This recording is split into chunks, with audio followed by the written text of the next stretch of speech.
The sound of her voice carried across the canyon like birdsong at first light, pure and unguarded. And Samuel Tucker knew in that instant his life would never be the same.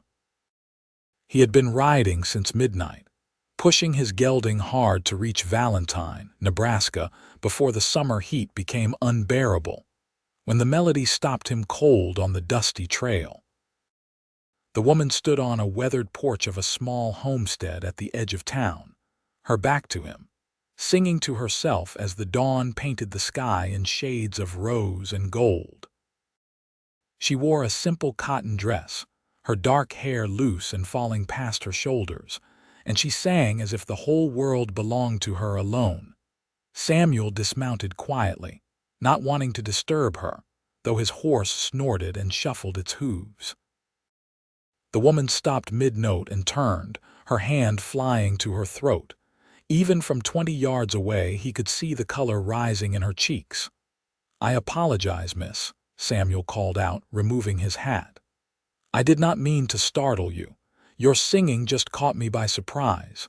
It was beautiful." She stood frozen for a moment, then seemed to gather herself.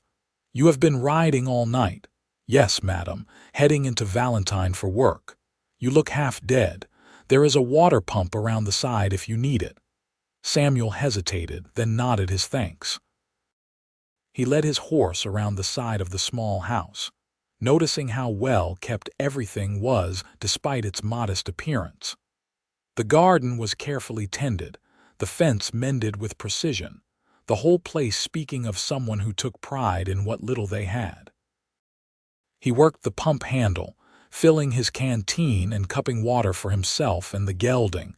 When he came back around, the woman had disappeared inside, but moments later she emerged with a cloth-wrapped bundle. "Biscuits from yesterday. They are still good." "That is very kind." Samuel took the bundle, their fingers briefly touching. He got his first clear look at her face in the strengthening light. She was young, probably early 20s like himself, with intelligent hazel eyes that seemed to hold both wariness and curiosity. "My name is Samuel Tucker." "Most folks call me Sam, Clara Peterson." She wrapped her arms around herself despite the warmth. "Are you planning to stay in Valentine long?" "Depends on the work. I heard the rail company is hiring cattle handlers to manage shipments east." Clara nodded. "They are. My father worked for them until he passed last winter. Fever took him." "I am sorry for your loss." "Thank you." She glanced back at the house. "I should let you get on. Town is another 2 miles down this road." Samuel wanted to stay, wanted to hear her sing again, wanted to know everything about this woman who lived alone at the edge of nowhere and greeted dawn with melodies. Instead, he mounted his horse and tipped his hat. "Thank you for your kindness, Miss Peterson. I hope I will see you again." She gave a small smile that made his heart stutter. "Valentine is not a big town, Mr. Tucker. You probably will." He rode the 2 miles in a daze, her voice still echoing in his mind. Valentine was indeed small, just a main street with a dozen buildings clustered around the train depot. The rail company office sat next to the general store, and Samuel tied his horse outside before going in to inquire about work. The manager, a heavy-set man named Morrison, looked him over with a practiced eye. "You worked cattle before?" "All my life, sir. Grew up on a ranch in Kansas." "My father sold it after my mother died 2 years back. I have been working different spreads since then. We need men who can handle temperamental stock in close quarters. Loading cattle into rail cars is not like driving them on open range. Animals get spooked, men get hurt. You up for that?" "Yes, sir." Morrison nodded. "Pay is $30 a month plus room and board at the company house. You start tomorrow at dawn. We have a big shipment coming in from the Sanderson Ranch." Samuel spent the rest of that day getting settled, meeting the other rail workers and trying unsuccessfully to get Clara Peterson out of his mind. The company house was basic but clean, with bunks for 8 men. His new co-workers were a mixed group, mostly young men like himself drawn by steady work and decent pay. They warned him about the long hours and dangerous conditions, but Samuel barely listened. He kept thinking about that voice floating across the canyon, about hazel eyes and a shy smile. The next morning proved everything Morrison had said about the work. The cattle came in wild and frightened, having been driven hard to make the schedule. Samuel spent 12 hours wrestling steers into rail cars, dodging hooves and horns, breathing dust and manure. By the time the last car was loaded and secured, every muscle in his body screamed. But the work felt good, honest and physical, and he had earned his pay. Over the following weeks, Samuel settled into a routine. Work started at dawn and ended whenever the day's shipment was complete, sometimes early afternoon, sometimes well into evening. On his free days, he found himself riding out to Clara's homestead, always with some excuse. He needed directions to a particular ranch. He wanted to return her cloth from the biscuits. He had extra supplies from town and wondered if she needed anything. Clara seemed amused by his transparent attempts, but she never turned him away. She would offer him water, sometimes coffee, and they would talk on her porch as the Nebraska sky stretched endlessly above them. He learned that she was 22, 3 years younger than himself, and had lived in this house her whole life. Her mother had died giving birth to a stillborn son when Clara was 10, leaving her to manage the household while her father worked the rails. She had learned to cook, clean, mend, garden, and handle a rifle with equal competence. "You ever get lonely out here?" Samuel asked one evening, hat in hand, standing by his horse as sunset painted everything orange and purple. Clara considered the question. "Sometimes. But I have my routines, my garden, my books. Father taught me to read, and the school teacher in town lets me borrow from her collection.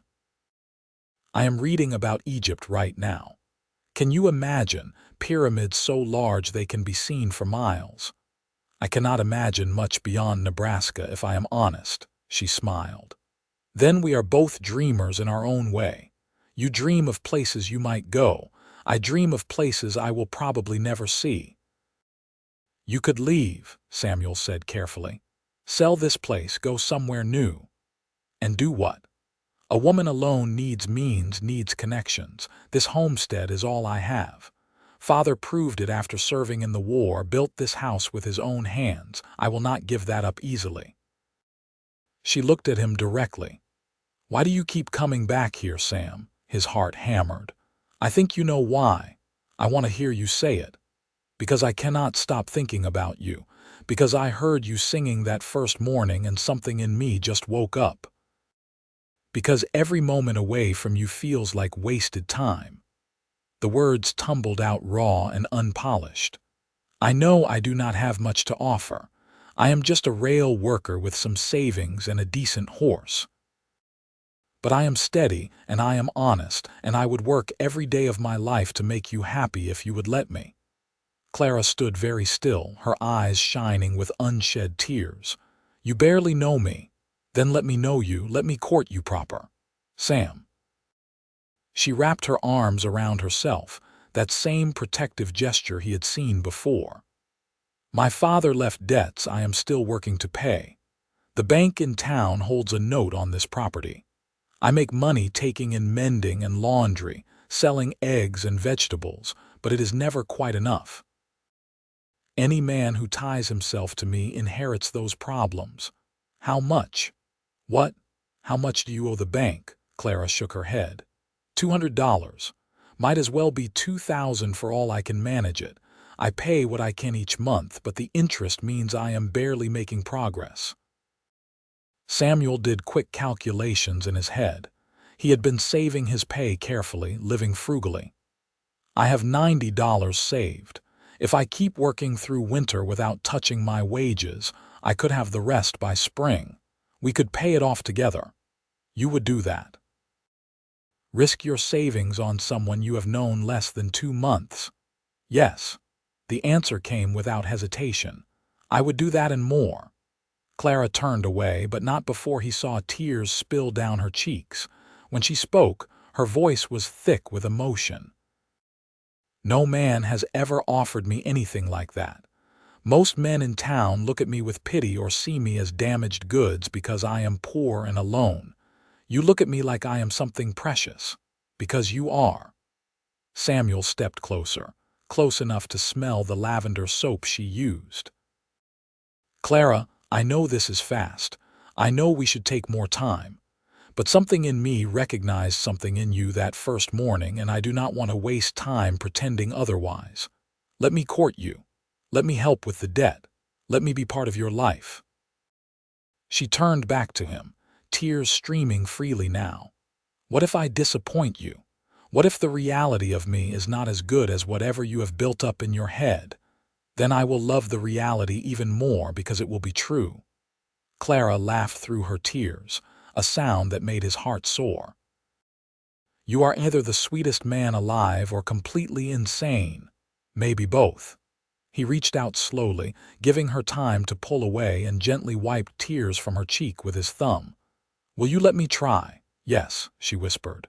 Yes, Sam, I would like that very much. The courtship that followed felt both exhilarating and right.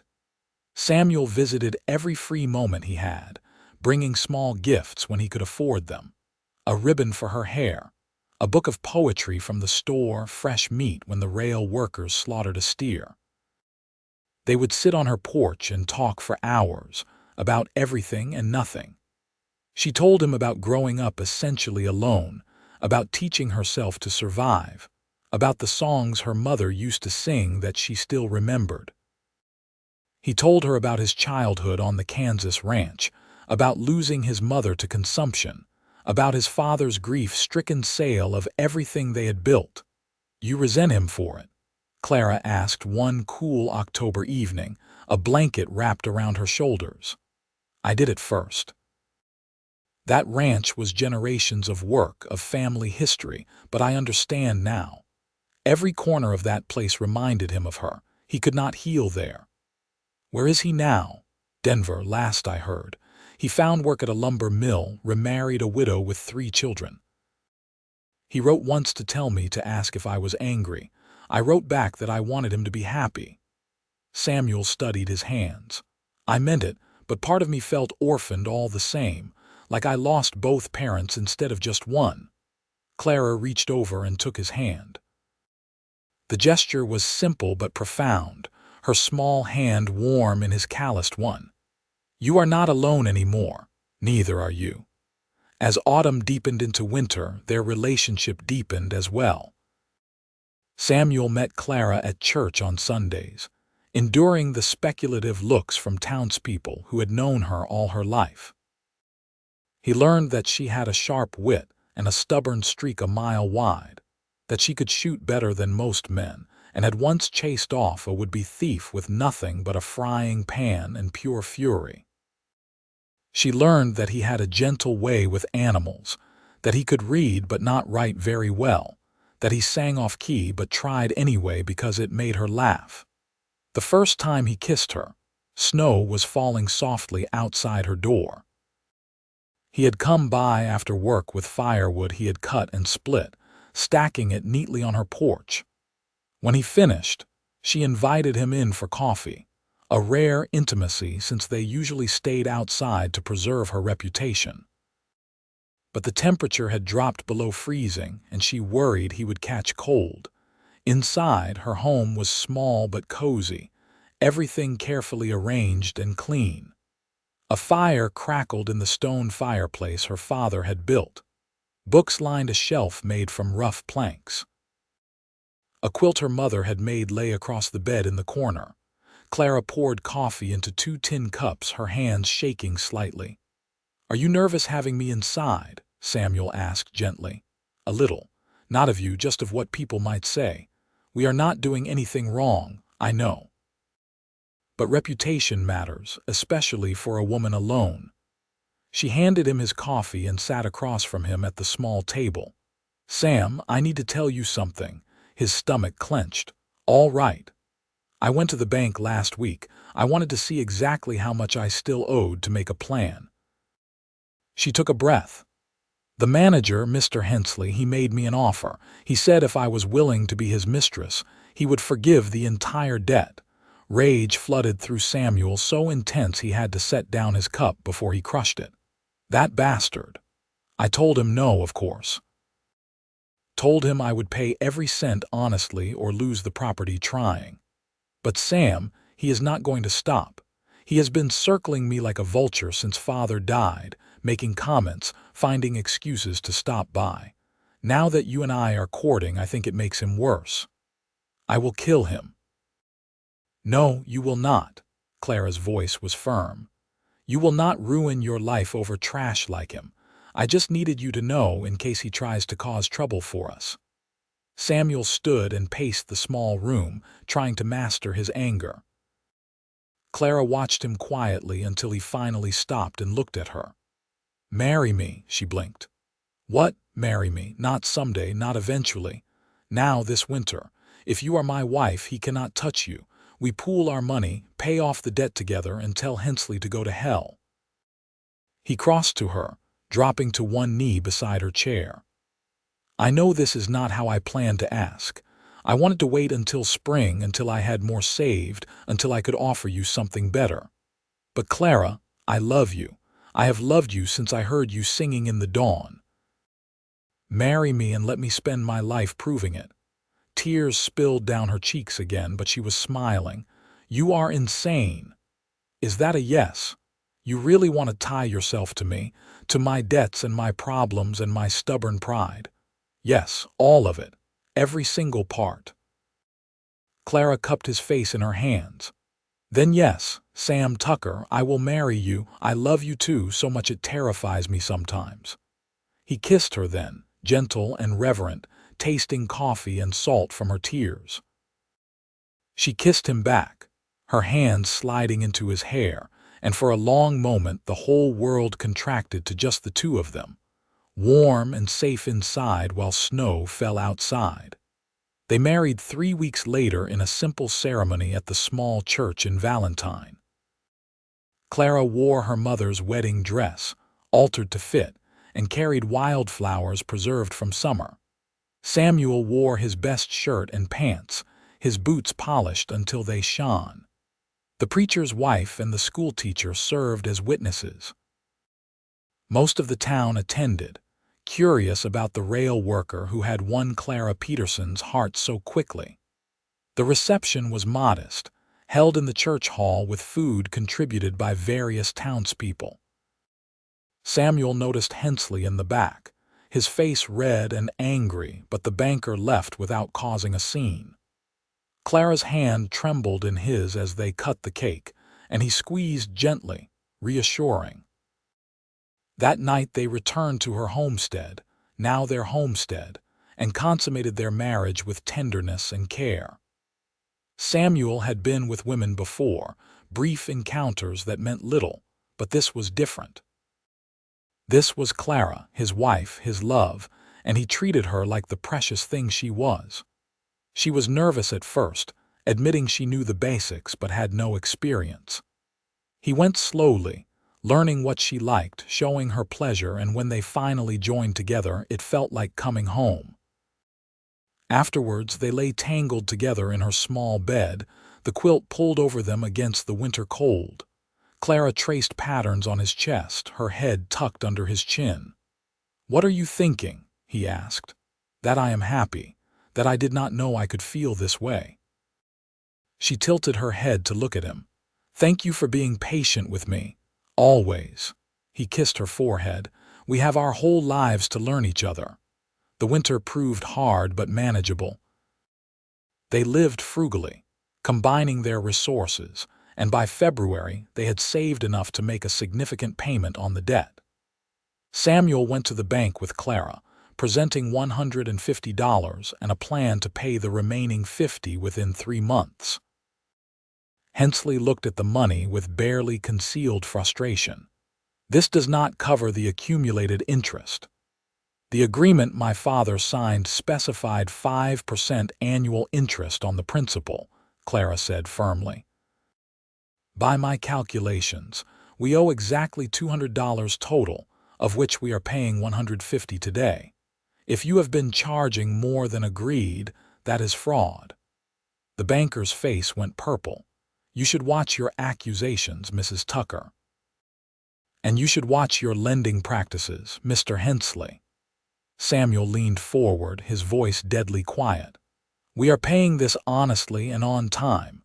You will accept this payment, credit it properly to the account, and treat my wife with the respect she deserves. Are we clear? Other customers in the bank had stopped to listen. Hensley looked around, saw the witnesses, and his expression went from angry to calculating. Fine. $150 against the principal. You have 3 months to pay the remaining $50 or I will initiate foreclosure proceedings. We will have it in 2, Samuel said. They left the bank feeling triumphant despite Hensley's hostility. Clara squeezed Samuel's arm as they walked down Valentine's Main Street. Thank you for standing up for me. I will always stand up for you. You are my wife, my partner. We face everything together. True to his word, they paid off the final $50 6 weeks later. Samuel had taken extra shifts, working until his body ached, and Clara had increased her mending and laundry work despite his protests. When they handed over that final payment, Hensley could barely contain his rage, but he had no choice but to mark the debt as satisfied and return the original note. Outside the bank, Samuel lifted Clara off her feet and spun her around, making her laugh with pure joy. Free and clear, Mrs. Tucker. The homestead is ours. Ours, she repeated, wonder in her voice. I never thought I would actually be able to say that. Spring arrived with a rush of green and warmth, and their lives settled into a comfortable rhythm. Samuel continued his rail work, which remained steady as cattle shipments increased. Clara tended her garden, now expanded with Samuel's help, and they sold produce at the weekly market. They were not wealthy, but they were secure, and more importantly, they were happy. In May, Clara announced she was pregnant. Samuel was working on repairing the porch steps when she came outside, her expression nervous and excited at once. Sam, I need to tell you something. He set down his hammer, immediately attentive. What is wrong? Nothing is wrong. Everything is right. She took his hands. We are going to have a baby. I am about 2 months along, I think. Samuel stared at her, letting the words sink in, and then he was kissing her, laughing, picking her up carefully and spinning her in a circle. A baby. Clara, we are having a baby. I was worried you might think it was too soon, with money still tight. Are you happy about it? So happy I can hardly breathe. Then nothing else matters. He set her down gently, his hand moving to her still flat stomach. Boy or girl, too early to know. Which would you prefer? Healthy, that is all I want. Healthy and yours. The pregnancy progressed smoothly through summer and into fall. Clara bloomed with it, her skin glowing, her body rounding gently. Samuel became almost comically protective, insisting she rest more, taking over the heavier chores, worrying about every twinge and discomfort. She bore his fussing with amused patience, though she drew the line when he suggested she stop walking to town entirely. I am pregnant, not made of glass, she informed him. Women have been having babies since the dawn of time. I can manage a 2-mile walk. I just worry. I know. It is one of the things I love about you. She kissed his cheek. But you need to trust that I know my own body. In October, a month before the baby was due, Samuel was at work when one of the other rail workers, a young man named Billy, came running into the cattle yard. Sam, your wife is at the company office. Something about the homestead. Samuel dropped everything and ran, his heart pounding. He found Clara in Morrison's office, her face pale, talking rapidly to the manager. Clara, what happened? He took her shoulders, checking her for injury. Is it the baby? No, the baby is fine. But Sam, there are men at the house. 3 of them with guns. They said Hensley sent them, that the property actually belongs to the bank and we need to vacate immediately. Rage and fear warred in Samuel's chest. That is insane. We paid off the debt. We have the note marked satisfied. Morrison cleared his throat. I will ride out with you, bring a few of the boys. This does not sound legal. They assembled quickly, 6 men on horseback riding hard for the homestead. Samuel kept Clara beside him, unwilling to let her out of his sight. When they arrived, 3 rough-looking men were indeed lounging on the porch, rifles in hand. Get off my property, Samuel said, his voice deadly calm. The largest of the 3 men stood. This is bank property. Hensley sent us to secure it against trespassers. The debt was paid in full last March. We have documentation. Hensley says otherwise, says there was an error in the accounting, that you still owe $300 plus accumulated penalties. The man spit tobacco juice onto Clara's clean porch. You can take it up with him, but until then, you folks need to clear out. Morrison urged his horse forward. I am John Morrison, manager of the rail company. These 2 work for me and I can vouch for their character. This sounds like a legal dispute that should be settled in court, not with guns and intimidation. We have our orders. And I have 12 more men I can bring out here if needed. Morrison's voice was hard. Stand down and let the law sort this out. The 3 men exchanged looks. They were outnumbered and clearly had not expected resistance. The large one shrugged. We will report back to Hensley, but this is not over. They mounted up and rode off, leaving a tense silence behind them. Samuel helped Clara down from her horse, noting how she trembled. This is because you refused him and we paid off the debt. He is retaliating. Can he do this? Clara asked Morrison. Can he just invent a debt that does not exist? Not legally, no, but he can make your lives difficult while it gets sorted out. Morrison scratched his jaw. You need a lawyer. There is one in town, fellow named Anderson. He is honest. I would talk to him first thing tomorrow. That night, Samuel and Clara barely slept. They lay together in the darkness, his hand on her swollen belly, feeling their child move. I am scared, Clara whispered. Not for us, but for the baby. What if we lose the house? Where will we go? We will not lose it. Hensley is lying and we can prove it. We have the note he marked satisfied. We have witnesses who saw us make the payments. Samuel pulled her closer. I will not let him hurt you or take what is ours. I promise. The next morning they met with lawyer Anderson, a thin man in his 50s with sharp eyes and careful manner. He reviewed their documentation, asked detailed questions, and made notes. This is fraud, he said finally. Clear and simple. Hensley is abusing his position and hoping you lack the resources to fight back. He looked at Samuel. Fighting this will cost money. Court fees, my time, possible appeals if he has friends in the system. Could run $50 or more. Samuel and Clara exchanged looks. $50 was a fortune, nearly 2 months of savings. But what choice did they have? Do it, Samuel said. Whatever it costs, we will find the money. Anderson filed suit against Hensley and the bank, presenting their documentation and witness statements. The case moved frustratingly slowly, scheduled for a hearing in December after the baby was due. Meanwhile, Hensley sent his men back twice more, each time forcing confrontations that left Clara shaking and stressed. The stress took its toll. In early November, Clara went into labor 3 weeks early. Samuel was at work when the pain started, and by the time word reached him and he raced home, she was already deep in it.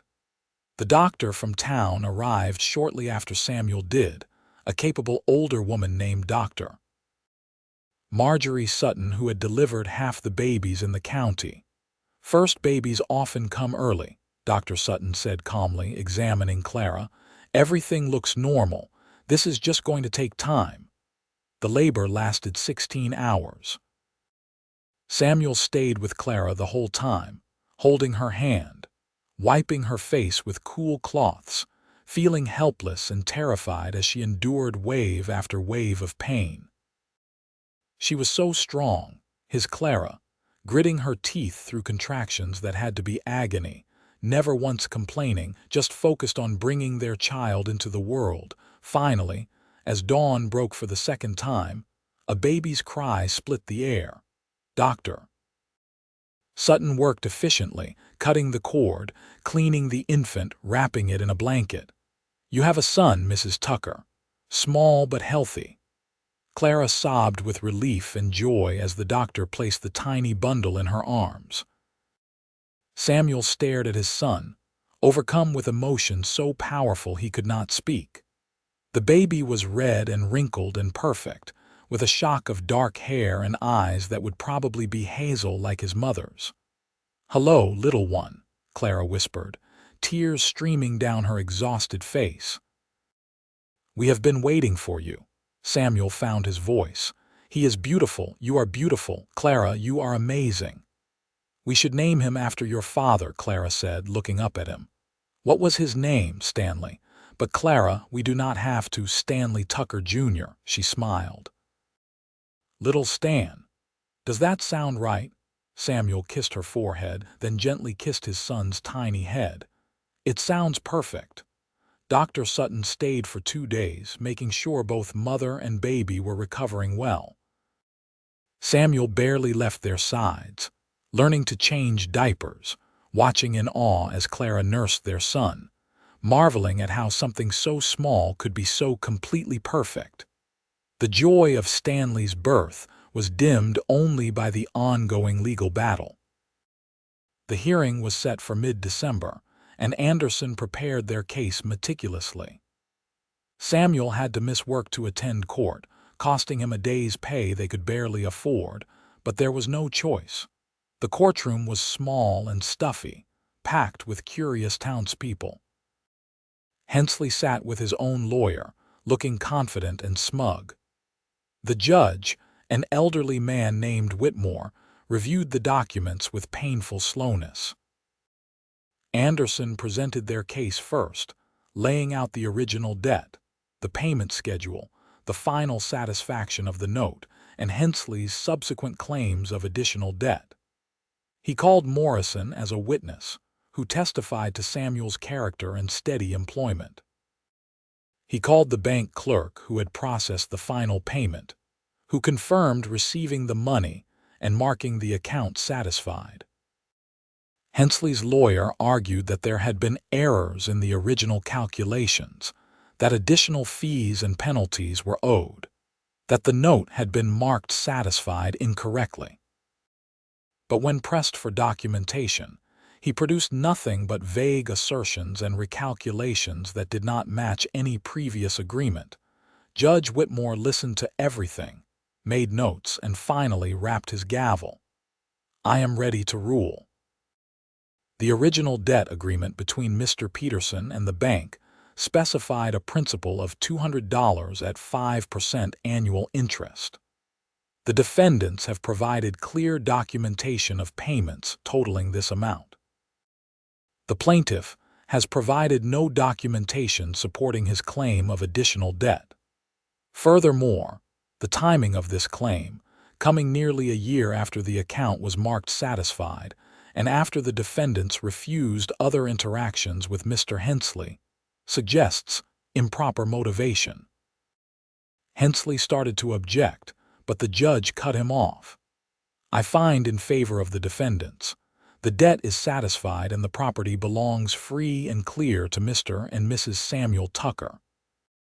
Furthermore, I am referring this matter to the Territorial Banking Authority for review of Mr. Hensley's conduct. This case is closed." The courtroom erupted in whispers and exclamations.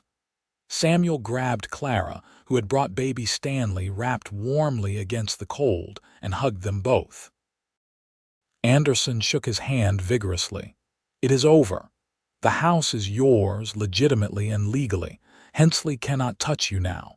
Outside the courthouse, Samuel lifted Clara and spun her carefully, making the baby squeak. "Free and clear, just like I promised. No more threats, no more fear. Just us and our family and our home." Clara was crying again, happy tears that sparkled in the winter sunlight. "I love you so much, Sam Tucker. You gave me everything. Hope and love and security and this beautiful child. You gave me a real life. You gave me the same." He kissed her deeply, not caring who saw. "Everything good in my life started the morning I heard you singing." They walked back to their waiting horse and wagon, Samuel's arm around Clara's shoulders, their son nestled between them. Townspeople called out congratulations. Morrison promised Samuel a bonus for his trouble. Even the preacher's wife stopped them to coo over the baby. As they drove home through the Nebraska countryside, the winter sun bright and cold, Samuel felt a peace he had never known before.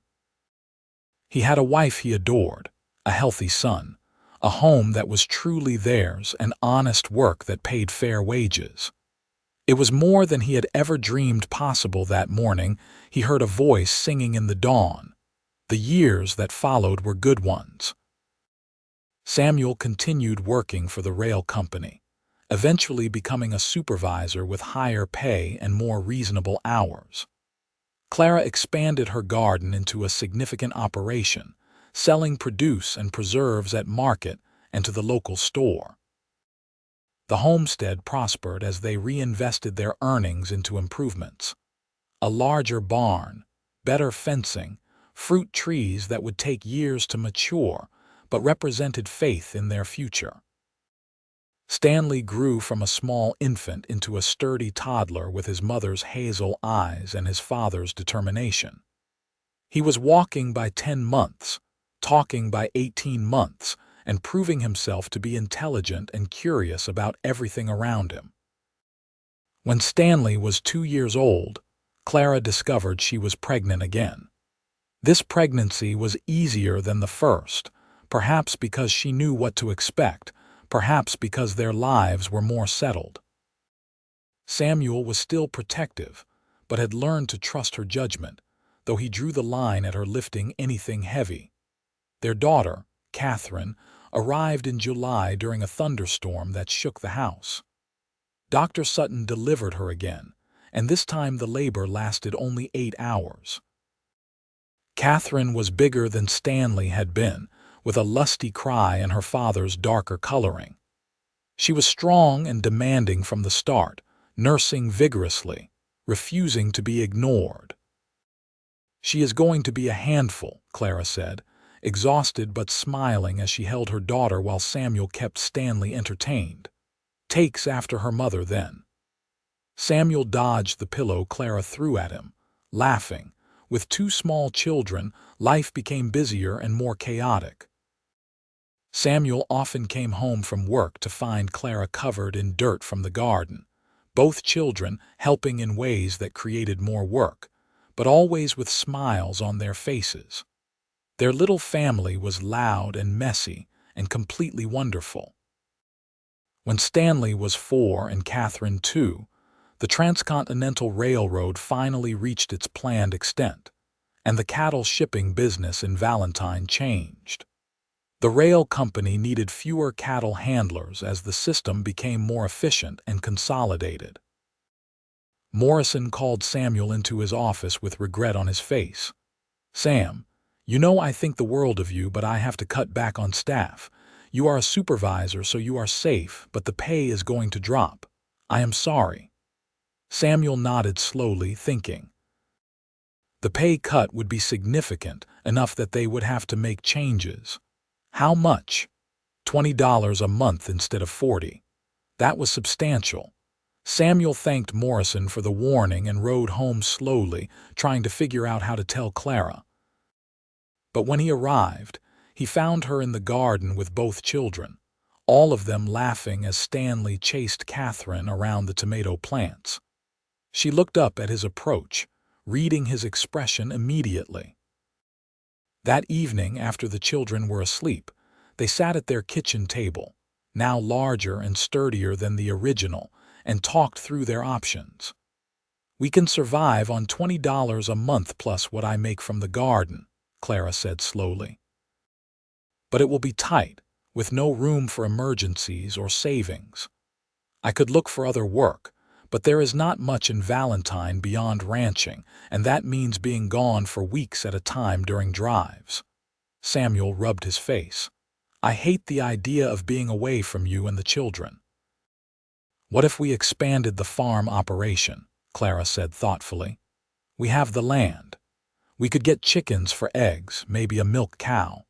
Increase the garden even more. If we can produce enough, we could sell regularly to the store and maybe even to the rail company for their workers." "That is a lot of work. We are not afraid of work." Samuel considered it. The idea had merit. With the homestead fully theirs and their savings, they could invest in livestock and seeds. It would be a risk, but staying dependent on the rail company was also a risk now. "Let us do it," he decided. "We will build something that is fully ours, that does not depend on anyone else. It will be hard, but we will do it together." They worked harder than ever over the next 2 years, transforming the homestead into a productive small farm. They started with chickens, building a coop and buying laying hens that provided eggs for sale and for their own use. Then they bought 2 milk cows, and Clara learned to make butter and cheese. They expanded the garden to nearly an acre, growing vegetables, herbs, and even some wheat. Samuel cut his rail work to part-time, 3 days a week, which meant less money but more time to work the farm. It was exhausting from before dawn until after dark, and there were moments of frustration and fear when crops failed or animals died or markets were slow. But gradually, steadily, they built a reputation for quality produce and dairy. The general store became a regular customer. The rail company bought eggs and vegetables for their workers. Individual families sought them out at market.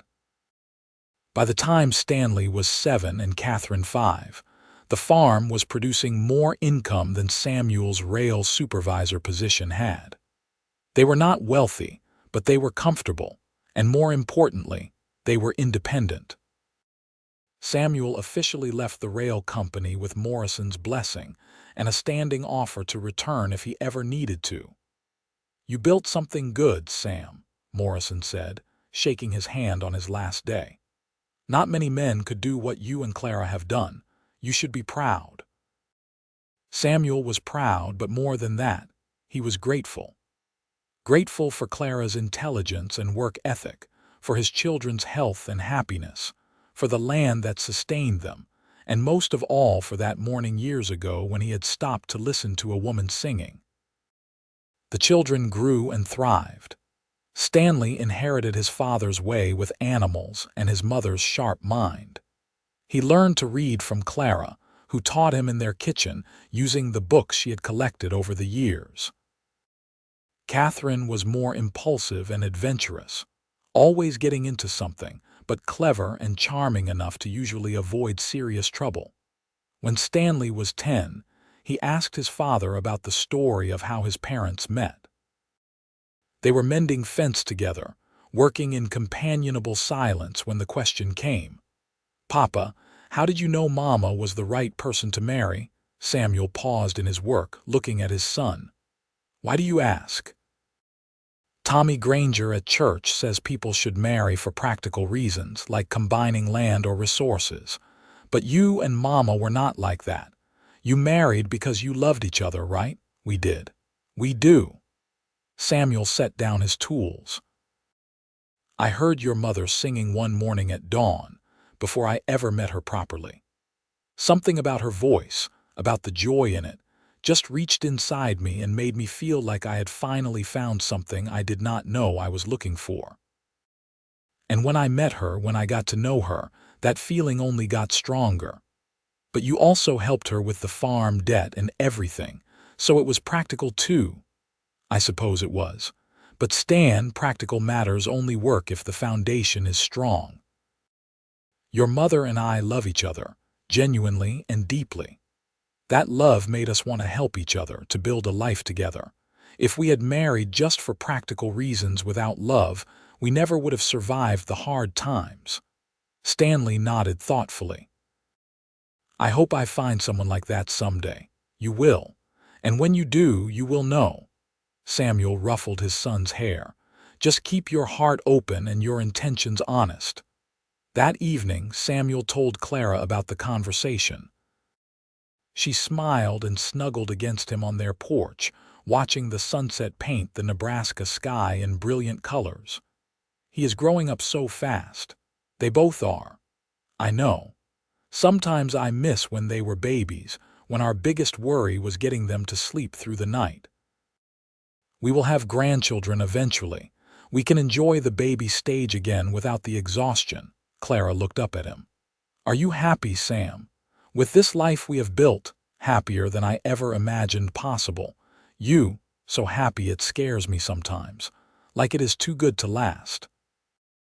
She reached for his hand. But then I remember we built this with our own work, our own love, and no one can take that away. Exactly. He kissed her temple. We earned this happiness. More years passed in a rhythm of seasons and work. Stanley grew tall and strong, taking on more responsibilities on the farm. Catherine grew into a spirited young woman with Clara's intelligence and Samuel's determination. The farm continued to prosper. They were able to buy an adjacent property when the neighbor died without heirs, doubling their land. When Stanley was 18, he started courting a girl from town, a shy but sweet young woman named Alice Morris. Samuel and Clara watched their son's courtship with amusement and recognition, seeing echoes of their own young love. Stanley married Alice a year later in the same church where his parents had wed, and Samuel stood proudly beside his son as best man. The young couple built a small house on the far end of the expanded property, and Stanley continued working the farm alongside his father. Alice fit into the family easily, helping Clara with the garden and kitchen work, bringing fresh energy and ideas. When she announced her pregnancy a year into the marriage, Clara and Samuel were overjoyed at the prospect of becoming grandparents. Catherine, meanwhile, shocked everyone by announcing at 16 that she wanted to become a teacher. She had been helping at the town school, and the current teacher, now elderly, was looking for a replacement. I know it is not traditional, Catherine said firmly when Samuel looked doubtful. But I am good at it, Papa. The children learn from me. And Miss Crawford says I have a natural gift for teaching.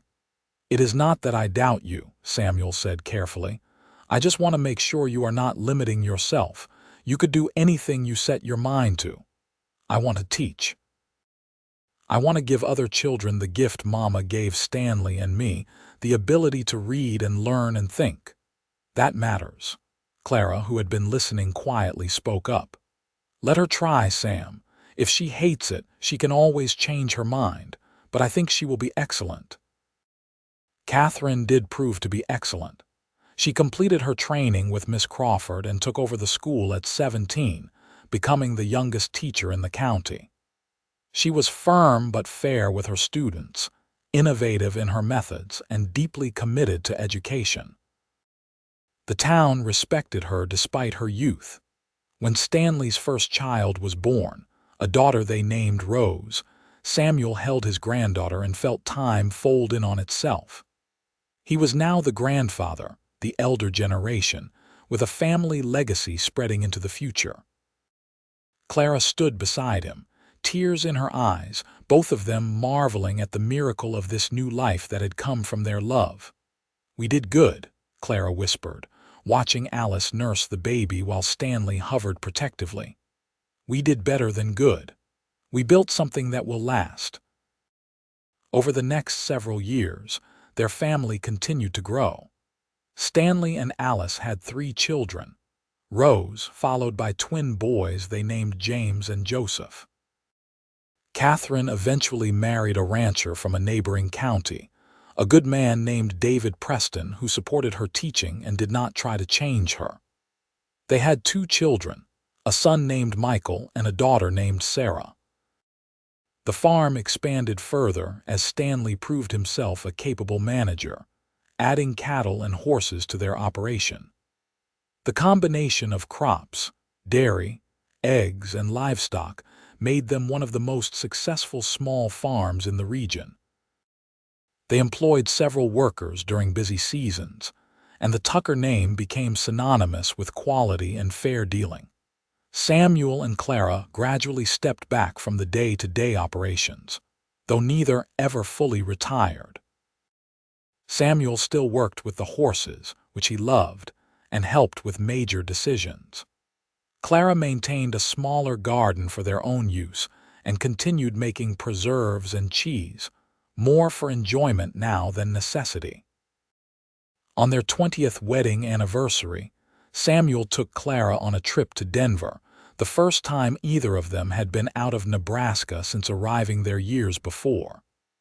They stayed in a real hotel, ate in restaurants, visited museums and shops. It was exciting and novel, but by the end of the week, they were both eager to return home. "All of that was wonderful," Clara said as their train pulled into Valentine, "but I missed our porch and our bed and the sound of the wind in the cottonwoods." "Home is where our life is," Samuel agreed.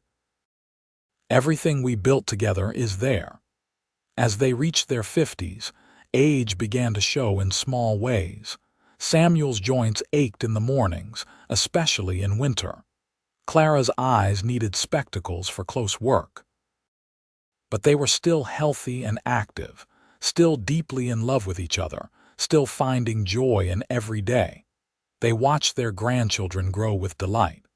Rose became a lovely young woman who shared Catherine's intelligence. The twins were boisterous and adventurous, keeping Alice busy. Michael and Sarah were still young but already showing distinct personalities. On a spring morning when Samuel was 52 and Clara 49, they were sitting on their porch at dawn, a habit they had maintained throughout their marriage. Clara had her head on Samuel's shoulder, his arm around her waist. The sun was just beginning to rise, painting the sky in familiar shades of rose and gold. "This is where it all began," Clara said softly. "Me on this porch singing to myself and you riding by. Best morning of my life." "Mine too, though I did not know it yet." She lifted her head to look at him. "If you could go back and do it all again, would you change anything?" Samuel considered seriously. There had been hard times, frightening moments, losses and struggles. But all of it had led to this, to the life they shared, the family they had created, the love that had only deepened over the years. Not one thing. Every moment, good and bad, brought us here. I would not change any of it. Neither would I. Clara kissed him, sweet and tender. "I love you, Samuel Tucker. Today, tomorrow, and every day after. I love you, Clara Tucker. Always have, always will." As the sun rose fully, bringing light and warmth to their land, their home, their life, Clara began to hum softly. The melody was the same one she had been singing that first morning, a folk song her mother had taught her. Samuel listened, just as he had 27 years before, and felt his heart swell with the same love and wonder. They sat together as dawn became morning, two people who had found each other against the odds and built a life of meaning and joy. Around them, the farm was waking up. They could hear Stanley calling to the workers, Alice singing to the children, the sounds of animals and activity. Their legacy, their family, their future. The years continued to pass with the gentle rhythm of a life well lived. Samuel and Clara grew old together, their love deepening into something both comfortable and profound. They celebrated their 30th anniversary, then their 40th, milestones that seemed both impossible and inevitable. Stanley took over the farm completely, proving himself even more capable than his father had been. He expanded the cattle operation significantly, bought more land, and became a respected voice in the local ranching community. Alice proved to be a wonderful partner for him, managing the business side with skill while raising their growing family. Catherine remained the town teacher, becoming an institution in Valentine. She educated 2 generations of children, including her own nieces and nephews and eventually some of her former students' children. Her marriage to David was solid and happy, and she divided her time between teaching and helping on their ranch. When Samuel was 60, he suffered a riding accident when his horse shied at a snake. He broke his leg badly, and while it healed, he was never quite as mobile afterward. He walked with a slight limp and had to give up some of the physical work he loved. But he adjusted, finding new ways to contribute, focusing on training and strategy rather than physical labor. Clara developed arthritis in her hands, making the detailed work she loved more difficult. She adapted as well, focusing on the activities she could still manage and letting younger hands do the rest. They learned to age gracefully together, supporting each other through the diminishments and indignities that came with growing old. Their grandchildren brought constant joy. Rose married a banker's son from town and gave them great-grandchildren. The twins followed their father into ranching. Michael became a lawyer, the first in the family to attend university, making everyone fiercely proud. Sarah shocked everyone by deciding to become a doctor, moving to Omaha for training. "How did we produce such an accomplished family?" Clara marveled one evening, reading a letter from Sarah about her studies. "We taught them they could be anything they wanted," Samuel said. "You did, specifically, with your insistence on education and reading. They grew up believing effort and intelligence could change your circumstances." "We changed our circumstances. We did, and they watched us do it." On their 45th anniversary, the family threw them a large celebration. Children, grandchildren, and great-grandchildren filled their home and yard. Friends from town attended. Even some of Samuel's old co-workers from the rail company, those still living, made appearances. It was overwhelming and wonderful, seeing the impact of their lives reflected in all these faces. Stanley made a toast, his voice thick with emotion. "My parents started with nothing but love and determination. They built not just a farm but a legacy of hard work, integrity, and family. Everything good in my life, in all our lives, comes from their example." To Sam and Clara Tucker, the finest parents and grandparents anyone could ask for. Everyone raised glasses and cheered. Samuel and Clara, both with tears in their eyes, held hands and felt the weight and joy of a life fully lived. When Samuel was 68, his health began to decline more seriously. His heart was weakening, the doctor said, a consequence of age and hard work. He tired easily and had to limit his activities. Clara, despite her own aches and pains, nursed him devotedly, just as he had cared for her through various illnesses over the years. One morning in early fall, Clara woke to find Samuel breathing shallowly beside her. She called for Stanley immediately, and the doctor was summoned. The family gathered, knowing this might be the end, but Samuel rallied, his strength returning enough that the immediate crisis passed. "Not yet," he said weakly, holding Clara's hand. "I am not leaving you yet." "You better not," she said fiercely, though tears streamed down her face. "We have a deal, Samuel Tucker. We leave this life together or not at all." He recovered somewhat over the following weeks, though everyone knew he was living on borrowed time. He seemed determined to make the most of it, spending time with each of his children and grandchildren, sharing stories and advice, making sure they knew how much he loved them. On a cold December morning, Samuel woke before dawn as he always had. Clara stirred beside him as he sat up carefully. "What is it?" she asked sleepily. "Nothing. I just want to watch the sunrise with you."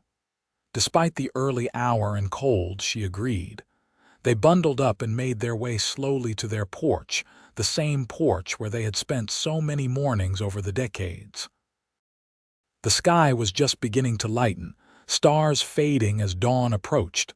"Sing for me," Samuel said softly. "Like that first morning." Clara's voice was not what it had been, cracked with age and emotion, but she sang the old folk song her mother had taught her. Samuel listened with his eyes closed, a smile on his weathered face, and it was as if no time had passed at all. He was 25 again, hearing her voice for the first time, falling in love in an instant. When she finished, he opened his eyes and looked at her with such love it made her heart ache. "Thank you for singing. Thank you for everything. Thank you for being my wife, my partner, my love. These 46 years with you have been the greatest gift of my life." "Sam, you are scaring me." "Do not be scared. I am not in pain. I am just full of love." He squeezed her hand with what strength he had left. "If I do not have much time left, I want you to know you made my life complete. Everything good I ever did or was came from loving you." Clara was openly crying now. "I cannot do this without you." "You can. You are the strongest person I know, but I do not think you will have to for too long. We are old, my love. We have lived full lives. When my time comes, yours will not be far behind and we will be together again." He pulled her close, tucking her head under his chin as he had done thousands of times before. "But not today. Today we have sunrise and each other and our family sleeping safe inside. Today is still good." They sat together as the sun rose, bringing light to their land one more time. Stanley found them there an hour later, wrapped in blankets, holding each other. Samuel was asleep, his breathing steady. Clara was watching over him, her love as strong as the day they married. Samuel lived 3 more months, gradually declining but surrounded by family and love. He died on a March morning with Clara holding his hand, Stanley on his other side and his family filling the room. His last words were "I love you" directed at Clara, and he slipped away peacefully, a slight smile on his face. Clara grieved deeply but not hopelessly. She had known this was coming, had said her goodbyes and found comfort in their faith and family. She continued living in their home, tended by Alice and visited daily by children and grandchildren. She spent her days in the garden when weather permitted, reading and writing down stories of their life together so future generations would know their history. True to Samuel's prediction, Clara did not live long without him. 7 months after his death, on an October morning, she simply did not wake up. She died in her sleep, peacefully, with no pain. The family found her looking serene, almost as if she was smiling at some pleasant dream. Stanley found a letter she had written and left on her bedside table, addressed to all of them. In it, she expressed her love, her pride in what they had all accomplished, and her joy at being reunited with Samuel. She asked them to celebrate her life rather than mourn her death, and to remember that everything she and Samuel had built came from love and hard work. The double funeral was the largest Valentine had ever seen. The Tucker family had touched so many lives over the decades that hundreds came to pay respects. They buried Clara next to Samuel in the town cemetery, under a large oak tree, their headstones simple but elegant. Stanley, now in his late 40s and fully gray, stood at his mother's grave after everyone else had left. Alice stood beside him, their children around them, 3 generations continuing the legacy. "They really loved each other," Rose said softly. She was now a mother herself, understanding more deeply what her grandparents had built. "They did," Stanley agreed. "That love created all of this, all of us." He looked around at his family. We owe it to them to pass that forward, to work hard, to love fully, to build something meaningful. That is how we honor them. And to tell the story, Catherine added.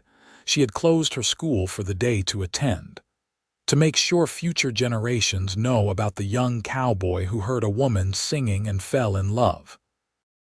About how they built a life and family from nothing but determination and devotion. The story will be told, Stanley promised. I will make sure of it. And it was told, passed down through generations of Tuckers. The story of Samuel and Clara, who had found each other against the odds in the wild Nebraska territory of the 1870s and built a legacy that lasted long after they were gone. The farm continued to thrive under Stanley's management and later his son's. Catherine's students learned about the importance of education and hard work. The great-grandchildren and great-great-grandchildren grew up hearing about the couple who had started it all with nothing but love and determination. The old homestead, where Clara had once sung to herself at dawn and Samuel had stopped to listen, was preserved by the family. It became a gathering place for reunions and celebrations, a tangible link to their history. The porch where they had spent so many mornings together was rebuilt and maintained exactly as it had been, and family members would sometimes sit there at dawn, thinking about the two people whose love had made everything else possible. Years became decades. Decades became a century. The world changed dramatically. Nebraska grew and modernized. Valentine evolved from a frontier rail town into a modern community. But the Tucker family remained, rooted in the land and the values their founders had established. On the 100th anniversary of Samuel and Clara's wedding, the family held a massive reunion. Descendants came from across the country, some who had moved away but maintained connections. They numbered over 200 people, all able to trace their existence back to a young cowboy who had heard a woman singing and fallen in love. They gathered at the old homestead, now a historical landmark maintained by the family. A local historian gave a presentation about Samuel and Clara's lives, based on letters, journals, and oral histories that had been carefully preserved. Young children listened with wide eyes to stories about their ancestors' courage and love. Older members shared their own memories, passed down from parents and grandparents. As the celebration wound down and the sun began to set, Stanley's great-grandson, also named Samuel, stood on the old porch and called for attention. He was a young man of 25, a rancher like his ancestors, with the same dark hair and determined expression of his namesake. "I want to say something," young Samuel announced. "I have been thinking a lot about Samuel and Clara lately, about what they built and why it mattered. They were not famous. They were not rich or powerful. They were just two people who loved each other and worked hard and raised their family with integrity. But look at what came from that. Look at all of us. 200 people living good lives, raising families, contributing to our communities. All of it because a cowboy stopped to listen to a woman sing." He paused, emotion thick in his voice. "I think the lesson is this: love matters. Real, committed, working love that builds and grows and creates. That is what lasts. That is what changes the world, one family at a time." Samuel and Clara understood that, and we should too. The family applauded, many wiping tears. As the gathering broke up and people began to leave, young Samuel stood on the porch alone for a moment, looking out at the land his ancestors had worked.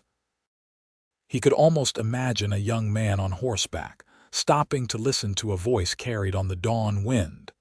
He could almost see a young woman turning, startled but intrigued by the stranger with kind eyes. The story had happened. The love had been real. The legacy continued. And somewhere, in whatever lay beyond this life, Samuel and Clara Tucker were together still. their love transcending time and death, eternal as the Nebraska sky and as true as the dawn that came again and again, bringing light to the land they had loved.